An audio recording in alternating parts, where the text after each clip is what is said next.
Саламатсыздар, урматтуу УТР Кош телеканалынын көрүүчүлөрү. Эфирде Аброй программасы башталды. Аны мен Феруза Ашымбаева алып барам.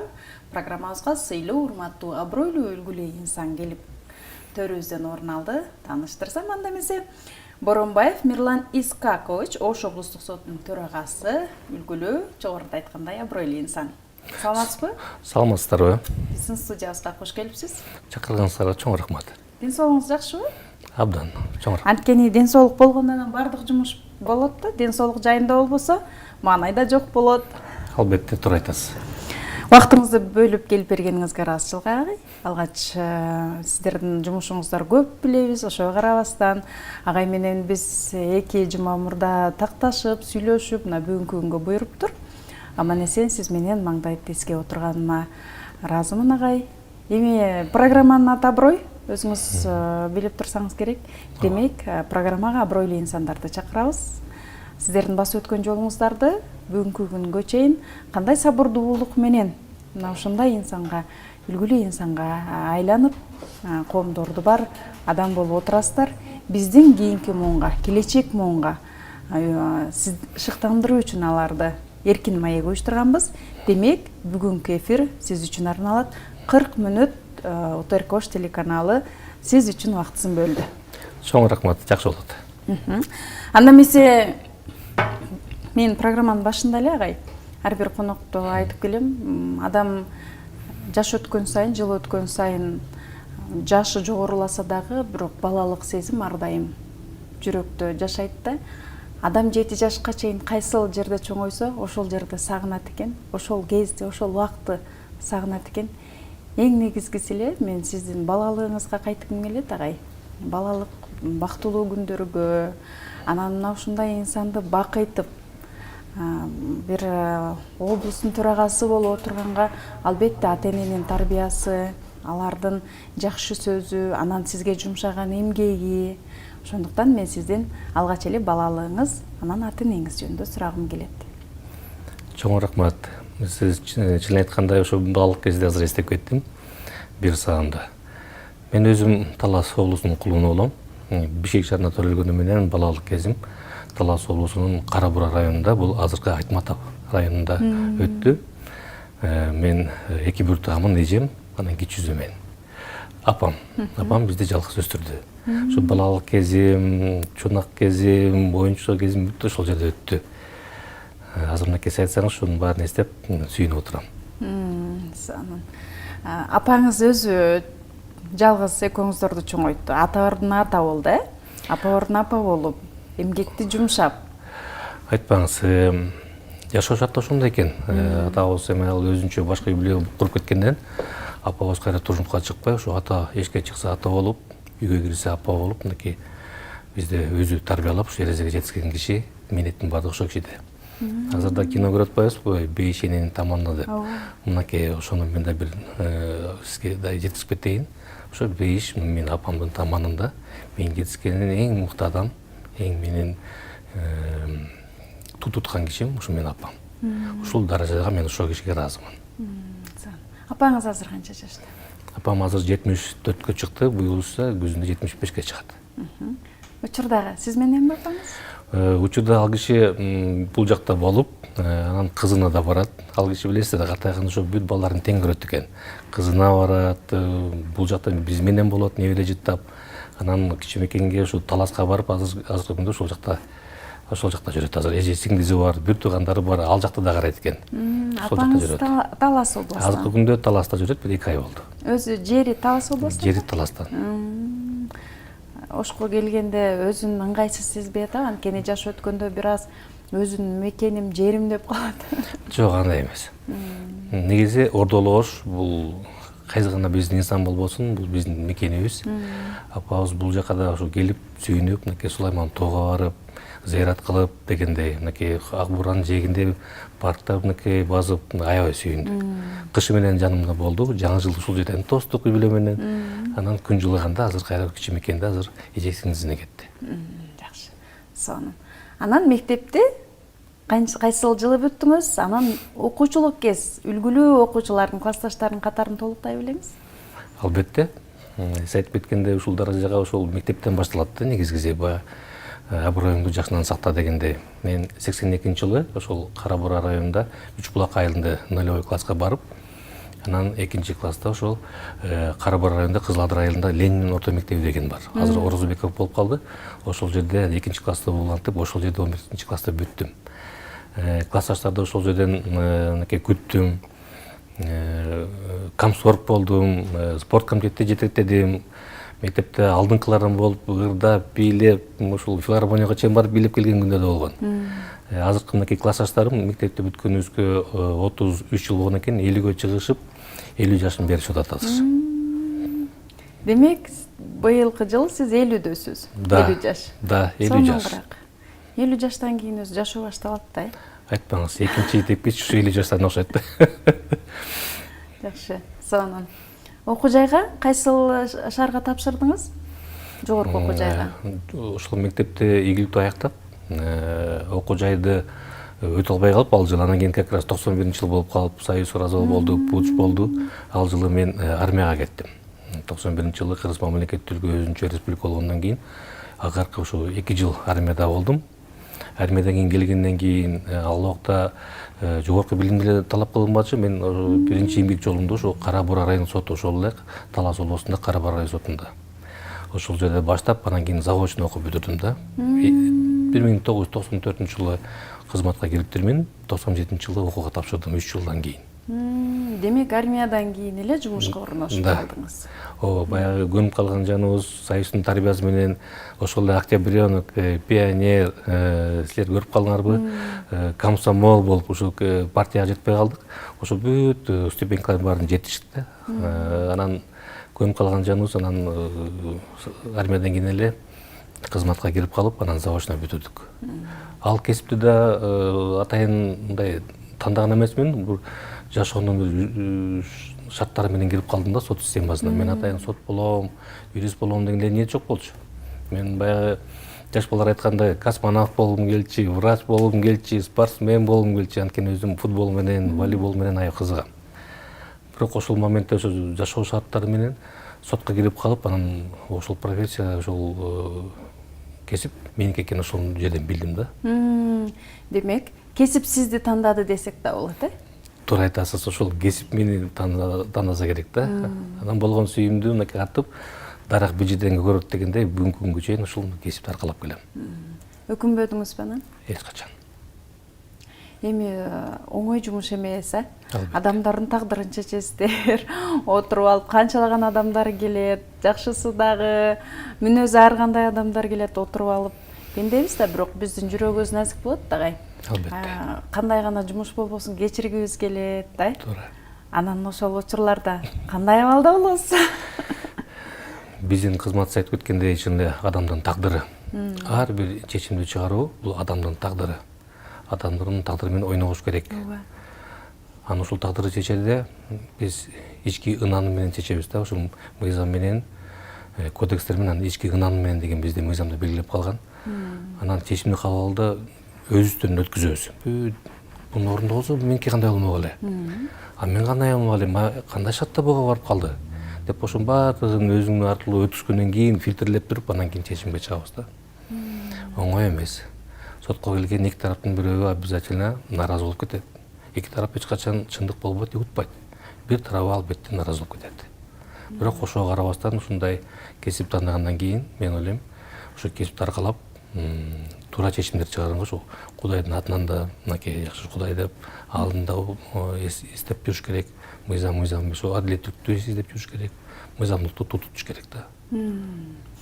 29 жыл болду, агай, сиздин эмгек стажыңызга жалпы. 30 жыл болот буюрса. Быйыл. Да. Эми ош областка келип калганыңызды сүйлөшөлү.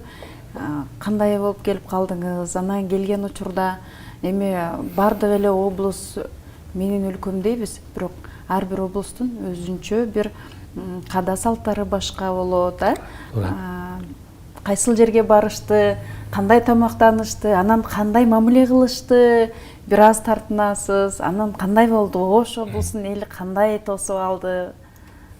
Рахмат, жакшы суроо болду. Мен ушул Ош облусуна келем деп учуктасам түшүмө кирген эмес. Мен ошо Таласта эле иштеп жүрүп аткам. Анан президенттин азыркы Садыр Жапаровдун жүргүзгөн саясаты менен ушу ротациялап баардыгы тамырлашып кетиптир, баарын жек жат болуп кеткен экен, баарын бири биrini таанып калыптыр деп анан мынакей жерге түндүктө түштүккө, түштүктө түндүккө которгон ротация болду сот системасында. Азыр Ош облусунда 99% соттор ошту. Бул жакта иштегендер түндүккө кетишти. Түндүктүн ошол эле Талас, Чүй, Нарын, Бишкектин кызматчылары бул жака келип, азыркы күндө элге болгон кызматыбызды ушул жактан көрсөтүп атабыз. Ордолу Ош жергесинде. Анан сиз айтып кеткендей чын эле Таластын эли кичине кырсыраак болот, билесиздер. Түз айтып эле, бетке айтып эле, тарс болуп эле, чагылган болуп эле чыгып кетишет. Ошко келип мен сүйүнүп атам, меймандос, жумшак, көңүлүмдү ортпаган жакшы жарандар экен. Көзүмө көп жакшы жактарын алдым да. Сүйүнүп атам. Ордолу Ош деп бекерден айтылбаптыр. Дос таптыңыз, тууган таптыңыз, Оштон? Албетте. Бул жерден ошол жакшы саналаш достор бар экен. Биздин ошол эле коллективдин арасында жакшы кыздар, балдарыбыз бар. Аларды спорт жагынан көтөрүп өгүтүп атабыз. Күнүмкү жумушта эс алуу күндөрү мынакей жакшы субботникке чыксак деле мынакей жакшы иш алышып баргандарыбыз жакшы да. Ошол учурда сырттан келген, башка Чүйдөн, Бишкектен келгенде коллегалар менен таанышып, мага да чоң пайдасы тийип атат да. Бир жагынан баягы обмен опытами деп коет го. Ошол менен мынакей жакшы самалыктар болуп кетти да бул жагынан. Анан Ош облусунун кайсыл айылдарына бардыңыз? Кайсыл айыл өкмөттөрүнө, райондорго кыдырдыңыз? Мен келгенде эле Ош облусунун бүт райондоруна кыдырып чыктым. Чоң Алайдан баш болуп, ал жака уже 2-3 жолу барып келдим. Алай, Чоң Алай, Каракулжа, Өзгөн, Баймабай каттап турам. Арава, Ноокат, Кара Сууга жаныбызда. Бул жерге Баймабай каттап, эмне үчүн каттаган себептери ошол кызматкерлер менен таанышып, президенттин талаптарын коюп, түз иштеп, так иштегендердин баардыгын коюп атабыз. Андан тышкары бизде азыр жакшы самалыктар, мынакей кечээ жакында эле Алайга жаңы мекеме, жаңы имарат курдук да. Ошол жаңы имаратка ал жака ачылышы болду. Биздин Жогорку соттун төрагасы Замирбек Курамович Базарбеков өзү катышып, Ош облус сотунун ыйгарымдуу укту президентинен Элчебек Мыржадыевич өзү катышты, губернатор, акимдер болду, жетекчилер болду. Азыркы күндө Кара Сууда да жаңы мынакей имараттар курулуп атат. Биз мынакей Ошто жакында Адилет үйү деп коет. Бизде сот тутумунда Ысык көлдө анан Жалал Абадта ачылды. Азыр мынакей Ошто ачылганы турат. Эсиңизде болсо керек, эски мэриянын зданиясы бар го, имарат ошол жерде азыр сот тутумуна берилген. Ошол жерде областтык сот, шаардык сот жана административдик сот, 3 сот бир жерде болот. Ушул самалыктар көп жүрүп атат ошол сот тутумунда да азыр. Ошон үчүн мен Баймабай каттап турушум керек, барып турушум керек. Бир жагынан ошо имарат маселеси, кышкы даярдык кандай болуп атат, аппараттардын жүргөн турганы, баскан турганы, ошол эле соттордун этикасын сактоо, ошонун баардыгы биздин моюнда. Чоң Алайда имарат ачылды дедиңиз, буга чейин? Алайда. Анткени Чоң Алайда 2018-жылы жаңы имарат курулду. Да, ал жерде курулган, да. Сонун. Каракулжанын имараты кандай болуп атат? Каракулжанын аябагандай шарты жок бир имаратта турушчу эле. Ошол имаратта дагы туруп атат. Бирок оңдоп түзөө боюнча азыр проекттер түзүлгөн. Буюрса айылчыкта да капиталдык ремонттон өтөт. Анан азыр буюрса жакшы иштер болуп атыптыр, имарат, кызматкерлердин шартын түзүү боюнча. Ошол эле мезгилде талаптарды кандай коюп атасыз? Мыйзамдуулукту бекем сактап атышабы? Же бир аз болсо дагы пендечилик болуп кетип атабы? Туура айтасыз, баягы адам болгондон кийин баягы человеческий фактор деп коет го, пендечиликтер болуп турат. Бирок ошону алдын ала жана Баймабай каттагандын себебинен ошонун баарын жойсо болот да. Тизгинин тартып туруш керек. Карагыла, түздөңгүлө депчи. Эгерде калтырып койсок өзү менен өзү, анда албетте жанагындай терс көрүнүштөр жүрө берет. Адам болгон жерде, иштеген жерде, иш жерде кемчилик болот. Адам болгон жерде да ушундай бир кичине бузуктар болот да, но тем не менее ошонун баарын оңдоп түздөгөнгө аракет жасап атабыз. 2 жылдан бери кандай болду? Кадрлык алмашуулар болду, жүрдү? Бир аз болсо дагы тартип келдиби дегеним? Тартип жакшы. Тартип бир жагынан эмне үчүн тартипти айтып атам? Анткени биздин азыр Кыргыз Республикасы боюнча Ош облусунда соттун кароо сапаты жакшы. Эң алдыңкылардын бири. Бул жетекчилик жагынан көрсөтөт. Статистика. Бул аябай жанагындай деп коет го, упрямая вещь. Ал жерден көрүнүп атат, что келген соттор өзүнүн ишин так аткарып атат. Анан бул жалгыз эле соттордун иши эмес, бул ушу иштеп аткан ушул местный биздин балдардын, кыздардын, аппараттын кызматы. Ошолор өз убагында так иштешип, өз убагында каттарды жөнөтүп, тараптарды чакырып, сот процесстерин уюштурган үчүн мынакей жакшы. Бул деген тартип. Вот. Биртөө эле оңолуп жакшы болуп калды азыр. Кадрдык алмашуулар болдубу? Кадрдык алмашуулар жок, баягы соттор келгенден кийин бизди 5 жылга бекиткен. Соттор ал соответственно урушпайт, но аппарат ичинде келип кетүү болуп турат. Чоң ойлор болуп турат. Биздин ошо аппараттар азыр мурда катчы иш алып барчу болсо, катчы болуп атат. Катчы болсо, судьянын жардамчысы болуп атат. Судьянын жардамчылары ошо сот болгондор бар. Же болбосо башка бир тармакка, прокуратура тармакка кеткендер бар. Жакшы. Анан ротация жүргөндө негизи чындап айтканда жакшы жакка өзгөрүшсүн, тууган урукту жоюлуу, кудасы өктү жоюлуу деп жакшы пландалганда ошол нерселер болбой атабы? Анткени чалуулар болуп турса керек сөзсүз түрдө, Негизи досумун досу болом деген сыяктуу, бул Кыргызда болгон нерсе, болуп аткан нерсе, боло бере турган нерсе. Бирок туура бийди тууган жок, тууганды бийди ыйман жок деген жакшы биздин кыргыздын эзиттен келген макалыбыз бар. Ошонун баардыгын суранычты мыйзам чегинде карап чечип койсо болот. Эгерде ушул кыйбас киши суранды эле деп туруп мыйзамды бузулуп бара турган болсо, анда ал иши алыска барбайт, алып тура эместен мыйзамга да жооп бербейт. Ошон үчүн менин жанымда азыр иштеп аткан кесиптештерим андайга барбаган, мен көзүм жетип турат азыр. Анан кылмыштарды карап атканда дагы ошондой учурлар катталып калабы? Алдыңызга келип, же болбосо райондогу, айыл өкмөттөгү ушундай кандайдыр бир учурларды жакшы жакка чечип бербейсиңби деп алдыңызга киргендер болуп турабы? Албетте. Мисалы ошол эле учурда мынакей келип, тааныбаган жерге эле келдим, иштеп берем деген ойдон да алыс болуш керек, потому что ушул жерге ошо пенде келет. Ата-энеси келет, бүт туугандары келет. Балам ушундай болуп калды эле, ооба болуп калды, эми ушунун бир жазасын жеңилтип берсеңер экен, актап берсеңер экен дегенде бар, куткарып берсеңер экен дегенде бар. Жазгычтар боюнча, бирок анын баардыгы мыйзам чегинде чечилиш керек. Бар, ансыз болбойт, келет, мен жетекчи катарларды кабыл алам. Апасы бир нече жолу келгендер бар. Ошо айтсаңыз экен деп. Мен ишти өзүм көп карабайм, анткени мен керек убакта карайм да, мыйзам ошентип жазылган. Бизде 3 коллегия бар, ошо жарандык боюнча, кылмыш иштери боюнча, анан административдик. Анан ушу сотторуңузга айтсаңыз экен, ушу жардам берсеңиз экен деп, мен аларга тапшырма бере албайм. Ошондой эле айтам да, бул сотко бул ишти монтип чечкиле, монтип карагыла, апасы келиптир же бир тууганы келиптир деп андай сөздөн алыс болушум керек. Аларга эле түшүндүрүп айтам. Ошого рахмат, түшүнүп кетип аткандарына. Бирок мыйзам чегинде мен ошол айтып кетпедимби? Эгерде адилеттүү чечим чыгарсаңыз, эч ким нааразы болбойт. Ошол эле кылмышкерге да өтө аша чаап да бербеш керек. Анын өзүнүн жеңилдетүүчү, оордоочу жагдайлары бар. Ошо менен берсеңиз, ал деле рахматын айтып кетет. Ооба, күнөөлүгү кылган, сезип атат, бирок жазасы туура болду. Жакшы. Сонун. Пландарды кандай койдуңуздар эми? Эмнелерди өзгөртсөк, дагы алдыда кандай жакшы жумуштар бар? Бизде ошо сиздерге да айтып кетейин, журтка да айтып кетейин. Бизде 3 этап болуп атат сот системасында. Мынакей биринчиси ошо соттордун айлык акысын көтөрүү, экинчиси мынакей ротация маселеси өттү. Азыр 3-чү этапка келдик. Бул сандан сапатка өтүү. Иштерди кароонун сапатын күчөтүү. Мурда эгерде бузулуп же бир ошол бир единый практика жок боло турган болсо, азыр бир практика түшүп туруп, ушу сапатына азыр жетекчиликтен да уже көзөмөлү катуу. Ошон үчүн бүт сот системасы ошол болсо эле гана эмес, бүт республика боюнча ошондой талап коюлган, сандан сапатка өтүп атабыз азыр.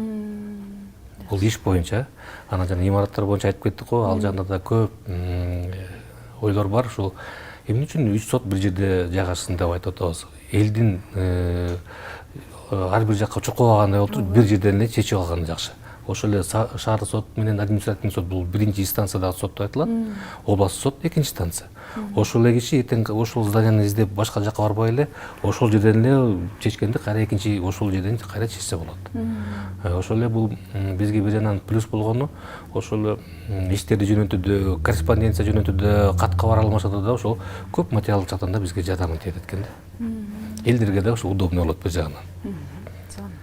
Айрым учурда жумушу жок калганда учурлар болду эле. Жумуш дебей балким кызматтан түшүп деген сыяктуу.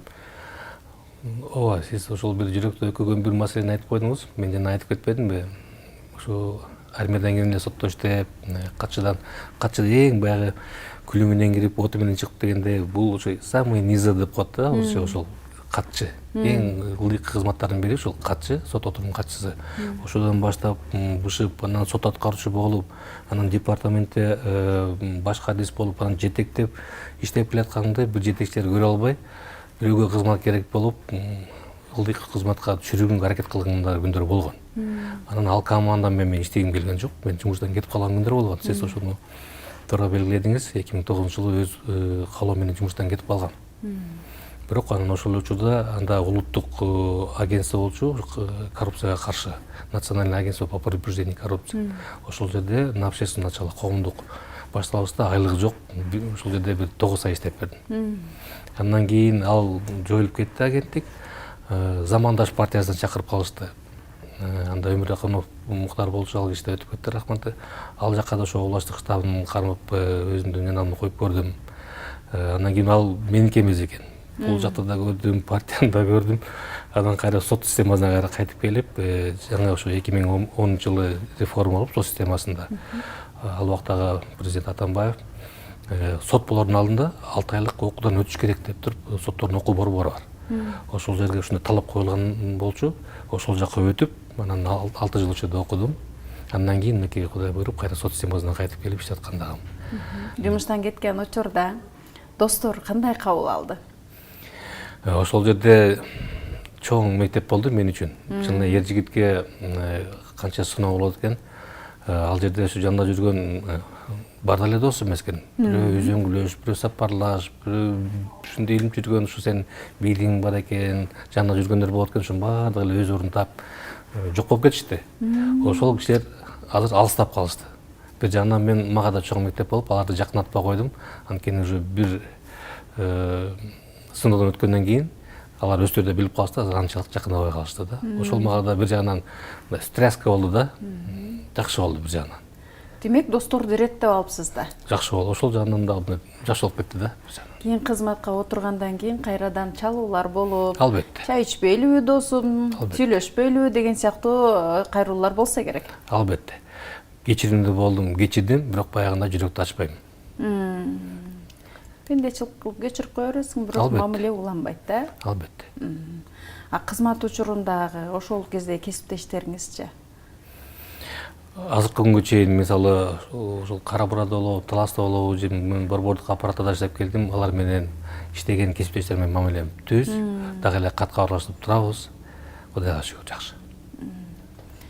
Эми өзүңүздүн үй бүлөңүзгө бурсак, мен ар дайым эле айтып келем, өзү зыңкыйган мырзанын аркасында бир күчтүү айым жатат депчи. Күчтүү айым кайсы облустан, кандай таанышып калгансыздар, анан сүйүүдөн канча бала бар? Туура. Үйдүн ошол коломтонун отун өчүрбөгөн ошол сиздин жеңеңиз, менин жубайым аты Жупара. Өзү фармацевт. Ошол Таластын эле айымы Кошуна районунан болот. Кошуна айылдын кызы дегендей. Бир уул, 3 кызым бар. Уулум азыркы күндө 20 жашта. Атасынын жолун жолдоп, ошо Бала Сагынын атындагы улуттук университетте юридикалык факультетте окуп атат. Экинчи кызым азыр абитуриент, буюрса мынакей врач болсомбу деп турат. Анан кийинки кызым 9-класс бул жерде ушул Ломоносов мектепте окуйт. Анан эң көкүрөк күчүгүм 6 жашта. Ошол менен антидепрессант деп коет. Жумуштан келген бүт нерсем баардыгын ошол көйгөй жактан кетет да. Экөөбүз паркка кыдырганда ошол мынакей Наваи паркы барабыз, Үстүңкү парк кайсы эле, ошол жакка барып Токтогул паркында. Байма ошол жакта жүрөбүз. Кечке мал обязательно буран жээгинде кыдырабыз. Ошо жеңеңиз жанымда. Бүгүнкү күндө кесиби менен иштейт? Жок, азырынча жанымда. Кесиби Таласта калды да. Так жанымда. Жакшысын. Уулуңузга кесипти ким тандады? Чын эле жаштардын кесип тандоосу өтө оор экен. Көп нерсени сунуштап көрдүм. Мындан бири юрист болду, ошо жетиштүү оор экен. Сага ушул керекпи? Мамлекеттик кызматта рамкадан чыкпашың керек. жакшы чоң машина мине албайсың, чоң үйдө жашай албайсың. Мүмкүн өзүң бир бизнеси бир жака экономистке кетпейсиңби, же программистке кетпейсиңби, же кандай десем, жок ата, мен ушул сизди көрүп атам, ушуга ыраазымын, мынакей даражаңызга деп азыр өзү бирден бир себепкер болду да барганда. Башканы карап көр деп канча айттым. Тем не менее азыр ошол артымда жолдоп келатат, Кудайга шүгүр, жакшы. Кызыңызга кесипти кандай тандап атасыздар? Кызына ошо апасы себепкер болсо керек. Ал да ошо фармацевт, медицина жактан да. Анан кийин биз айтып жүрөбүз. Бардыгыбыз эле юрист болбой, үйдө бири юрист болсо, бири экономист болсо, бири врач болсо кандай сонун болот эле деп. Анан возможно ошону бир колап чалып калса керек, анан өзүнүн желаниясы болсо керек. Азыр ошого аракет кылып атат. Ортун тапшырып койду. Азыр уверен отурат. Азыр эми буюрса күтөбүз, эми бара Кудайдан, анан өзүнүн кандай болот. Балаңыз 20 жашта болсо, сиз кеч үйлөндүңүз да? Мен жана айтып калбадымбы, заочно окуп калдым деп. Ошол убакыттын баары ошого кетип, окуун бүтмөйүнчө мен да ошо эле жүрүп алдым. 29 жашымда үйлөндүм. 30 жашымда уулду болдум. Анан Кудайга шүгүр, мынакей мен 50-де, ал 20-да.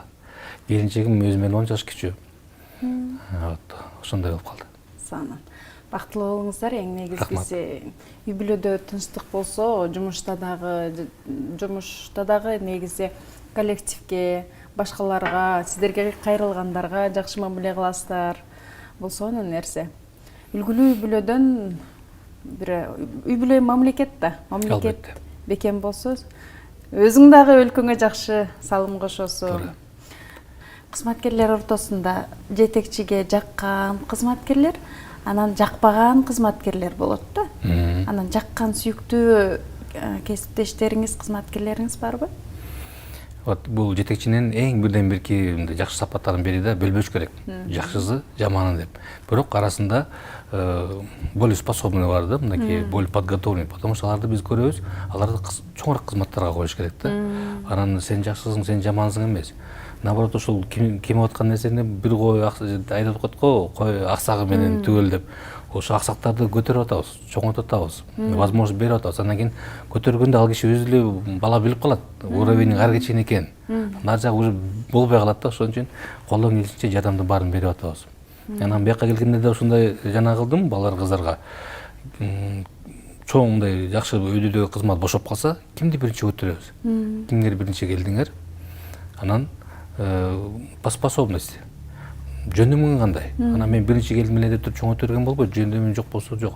Ошон үчүн баардыгыңызды көтөрүп койдум, баары сүйүнүп отурушат. Бизде жаңы бир парашютмен келип эле бир орунга отуруп калгандар жок. Ошол иштеп, бышып, 2-3 жылдап ошол жерде мисалы курьер деген кызмат бар. Ал жерде айлыгы 4000-5000 эле. Ал жерде ал жылдап иштеши мүмкүн да. Бирок с высшим образованием. Анан эмне үчүн аны көтөрбөш керек? Ал өзүн көрсөттү. Иштегизи келет. Анан ошол жигиттерди, кыздарды көтөрүп, азыр мынакей иштеп аткан кезде, анан Кудайга шүгүр бизде аппарат ошон үчүн идея бар да, мындай акыйкат бар.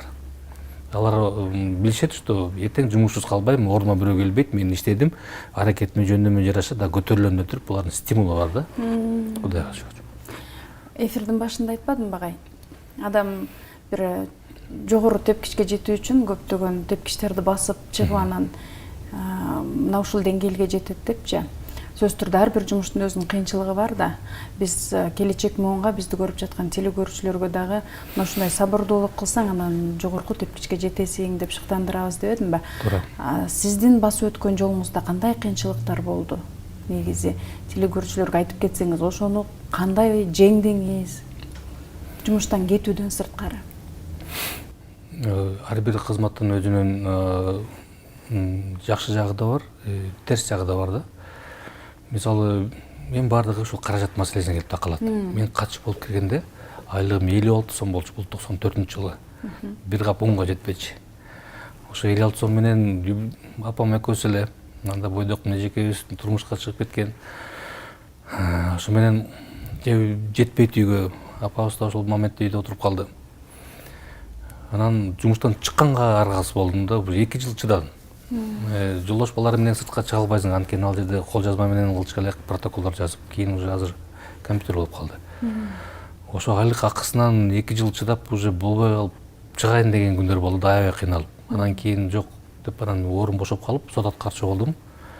Ал жерде 5 жыл деп, ал жерде да оор чын эле сот каршысында жумуштары бар. Аласа биреси карыз кобушу, жана алимент төлөгөндөрү канчасы бар. Баланы алып берүү, жулуп, мажбурлап үйүнөн чыгаруу маселеси бар. Ошол жумуштун издержкалары деп коет го, ошол жагы аябай көйгөйлүү болуп атты да.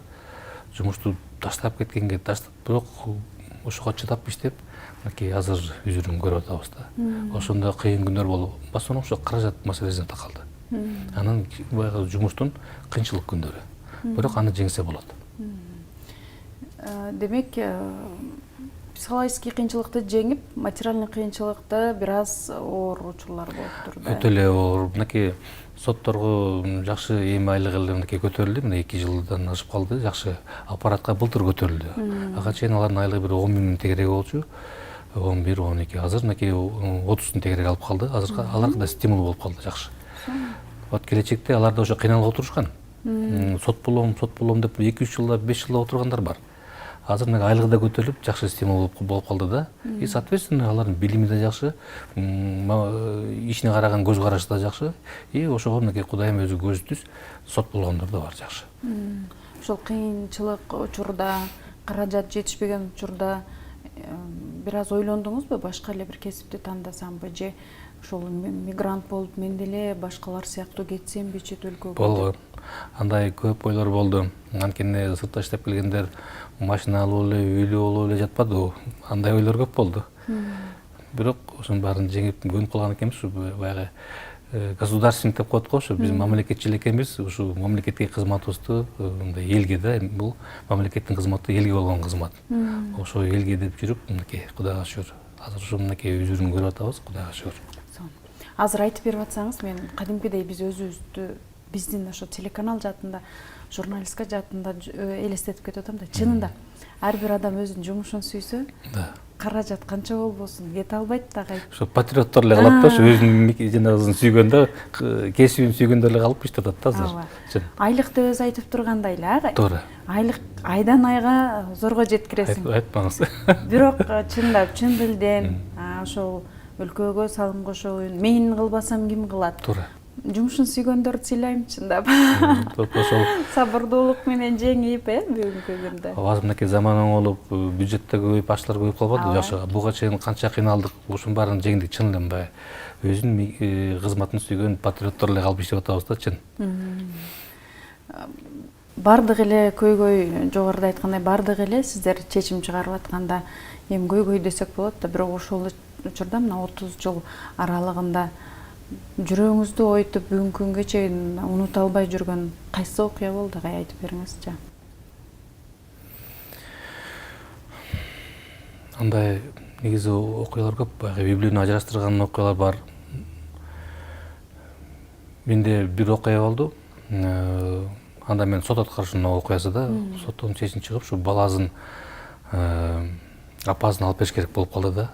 Бирок ал бала 5 жылдан бери ушу чоң апасы багып, атасы багып өсүрүп койгон экен, апасын тааныбай калыптыр. Бирок ошо 5 жылдан кийин келип, ушу мыйзам ошондой экен, апасын алып бергенде, ушу баланы чыркыратып алып бергенде, нары карап ыйлап, бери карап күлүп, соттун чечимин аткарганбыз да. Вот ошондой жаман иштер болот да. Демек, апасына жакшы үйрөнбөгөн экен да. Апасы эми баягы үй-бүлөлүк шартка байланыштуу апасы кандай болуп калды билбейм, бирок ошо апасын тааныбай калган балдардыкка ошо кайра апасын алып бериш, чыркыратып, бул өтө эле оор да. Негизгиси ушул үй-бүлө маселесин чечүү өтө эле оор. Кылмышкерлик ал жеңил, кылмышын кылды, ал жазасын тартат. Но үй-бүлөлүк маселе, ким каршыбы, банкка каршысыңбы, чечим чыгат. Ошол эле административный иштер бар, айыл өкмөттөрдүн токтомдору боюнча. Ал да чечиле турган маселе. А ошо үй-бүлөлүк маселе эң оор да, ошо үй-бүлөнү чечиш өтө оор. 2 жашта ажыратыш өтө оор. Мен сиз ар бир сөзүңүздө ошону байкадым, чынында. Агай үчүн ушул нерсе оор экен. Ар бир сөзүндө ажырашуу, маселени ажырашуу деген сыяктуу сөздөрдү кошуп аттыңыз да. Эми жумушуңузда ушундай ажырашуулар көп болгон учурда эми өзүңүздүн тууган уру, кошуна ушундай чайларда, бир кечелерде отурганда бир жакындарыңыздан, тааныштардан ажырашам десе, аябай каршы чыксаңыз керек, Албетте. Мен мындай болуп калды да, ошол как раз Таластан келгенде өзүм кара буралыкмын, кара бурага ат командирован болуп 6 ай төрага болуп калдым ошо өзүм жашаган жерде, өзүм иштеген жерде. Анан бир классташым келип алыптыр, атасы менен келинди кетирип ажырашабыз депчи. Анан мен иштеп атканда ажыраштырбайм, өзүм майышымды кантип ажыраштырам? Ажыраштырбайм, мен жок, башка бирөө ажыраштырсаң кеткиле деп кетип жүргөм. 6 ай отурдум. Ошо мен ажырашкан жок. Кийин жашынакай эле кийин дагы төрөдө жашап атат. Ошондо да бир мындай күлкүлүү окуя болду да бир жагадан. Себепчи болупсуз да демек, Айтпаңыз, атасы менен келип алыптыр, ушу классташ бала. Кечирип кой дедим. Сенин таарынычыңарды билбейм, бирок мен аяш менен сени ажыраштырбайм. Мен жок, башка кол менен кылла дедим элем. Азыр жашап атат, азыр рахматын айтып атат керек болсо. Үйүнөн барып чай ичип атам. Негизи өткөн жылдарга салыштырмалуу, мурдагы жылдарга салыштырмалуу ажырашуулар азайып атабы агай же тескерисинче көбөйүп атабы? Көбөйүп атат. Тескерисинче көп. Үй бүлөлүк зомбулук болуп атат азыр. Көбөйүп атат, к сожалению. Эмне себеп болуп атат деп ойлойсуз ошого? Бул эми биз азайтсак болот. Бул эми ушул жаштарга болгондой жакшы тарбия жок болуп атат. Ата эне жагынан, коом жагынан, чөйрө жагынан да тарбия керек да. Анан жеңил ойлук менен эле. Үй бүлөгө даяр эмес демек, Албетте. Ооба. Болбогон нерсе үчүн ажырашып кетип атат да. Ошол үй бүлө деген бул мамлекеттен түптөлгөн жаназа эмеспи? Ошол нерсе бузулуп атат да. К сожалению, ошо ажырашуу көбөйүп атат. Буну ошол айыл өкмөттөр мененби, социалдык жана работниктерби, ушу мамлекет тарабынан да жакшы программалар иштелип чыгыш керекпи? Вот анан жаштарга ушунун баарын айтыш керек. Айтыш керек, жакшы идеология керек жаштарга. Антпесе жеңил ойлук менен эле көп үй бүлө болбогон жерден ажырашып атат. Ошо сиздер тараптан ошол айыл өкмөт, акимдер менен иштешүү болуп турабы? Түшүндүрүү иштери, Албетте. Аксакалдар соттор менен, ошол бизде медиация деген бир органдар бар, пробация деген органдар бар. Ошо медиация деген орган эки тараптарды жараштыруу маселелери бар да. Ошолор менен чогулуп өз ара иш чара кылабыз. Пробация жана коомдон обочулантпай соттолгон адамдар болот. Алар ушул пробация органдарына барат да, алар ушу үйдөн тарбияланат. Тиги жатак абактарына барбай. Вот ошолор менен да иштер жүрүп, ресоциализация деп коет да, ошону кантип кайра коомго кирип кетиш керек, түз. Кайра кылмышка барбаа жолу бар. Вот ошолор менен, айыл өкмөттөр менен, в основном ошо кадастр маселеси, жанагы жерлерди туура эмес берип коюп, кайра жерлеринен ажырап, жарандар наразы болгон себептер бар. Ошо аларга ушул түшүндүрүү иштери ал жагынан өзүнчө кетет да. Бүт направление бар, специфика ошол жагы менен иштегенге аракет кылабыз. Ошол эле учурда окуучулар келет бизге, студенттер. Ачык эшиктер күндөрүн өткүзөбүз, кесип тандоо жагынан, жаштардын арасында кылмыштуулук, эртеги турмушка чыгуу, жанагындай рекетирство деген маселенин баарын көтөрүп, ошол биз жумуштан аракет кылабыз да, ошо окуучулар келишет, угушат. Анан ошо азыр да айтып атабыз, выездной лекцияларга чоң аудитория кылып туруп, ал жака да ошо жарандык иштер боюнча болобу, же бир ошо ранний браки, например, же болбосо кылмыштуулук жаштар өспүрүмдөр арасында ошонун баарын да колго алып атабыз да, Кудайга шүгүр.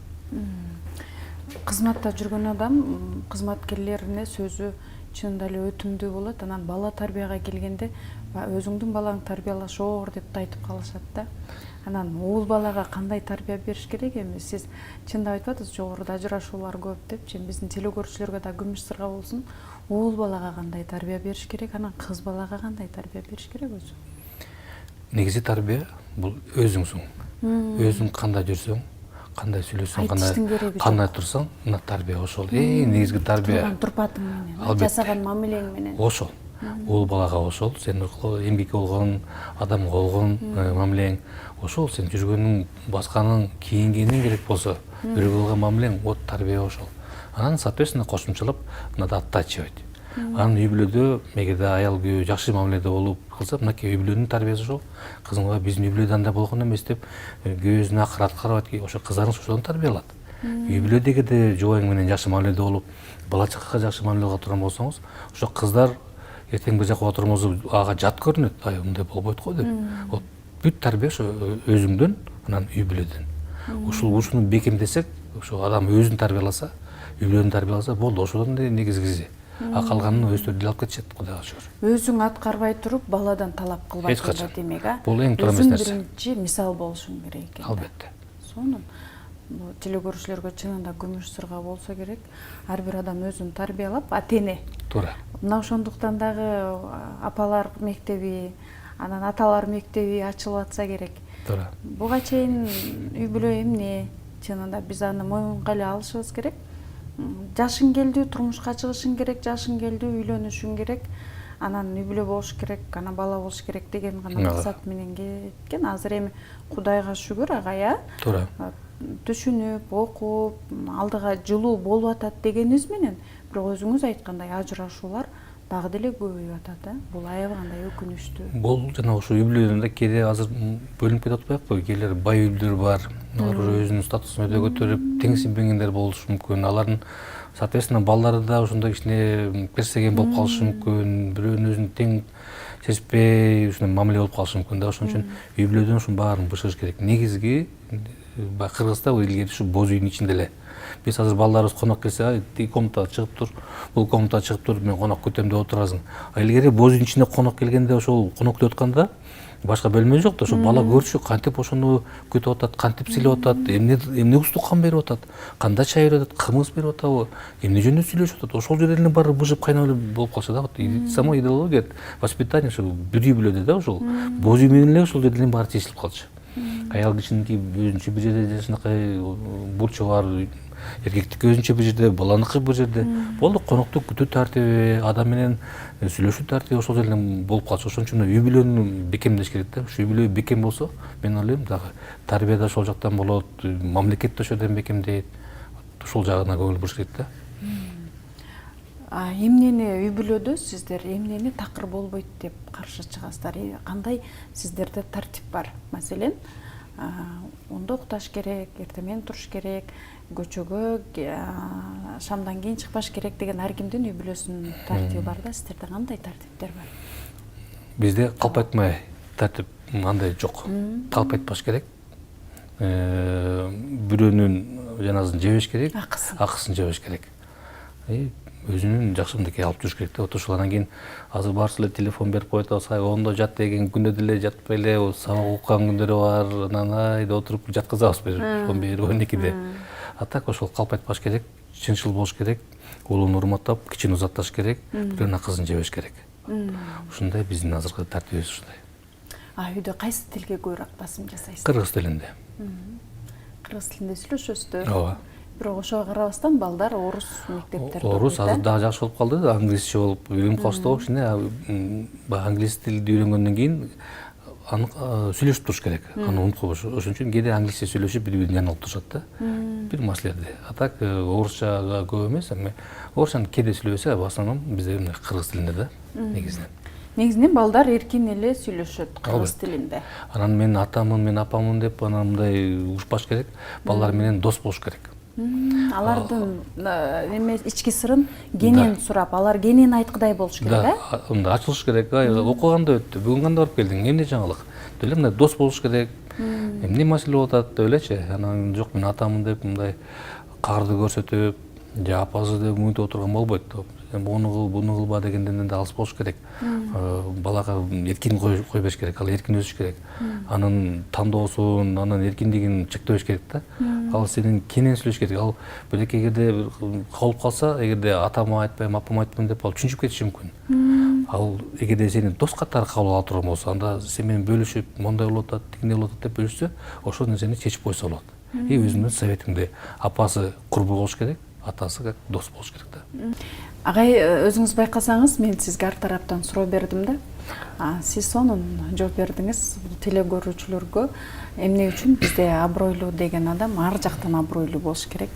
Ошол эле мезгилде жумушунда, кызматкерлерге болгон мамилеси, балага тарбиясы, анан жубайына болгон мамилеси, жалпы эле кандай инсан. Мына ушуну биз теле көрүүчүлөргө сүрөттөп беребиз. Рахмат. Анан негизги менин баам, эми теле көрүүчүлөр дагы мага кошулса керек деген ойдомун. Чынында биз күткөндөй инсан болуп, бүгүнкү күндө сонун маек бердиңиз. Сизге ыраазычылык билгизем.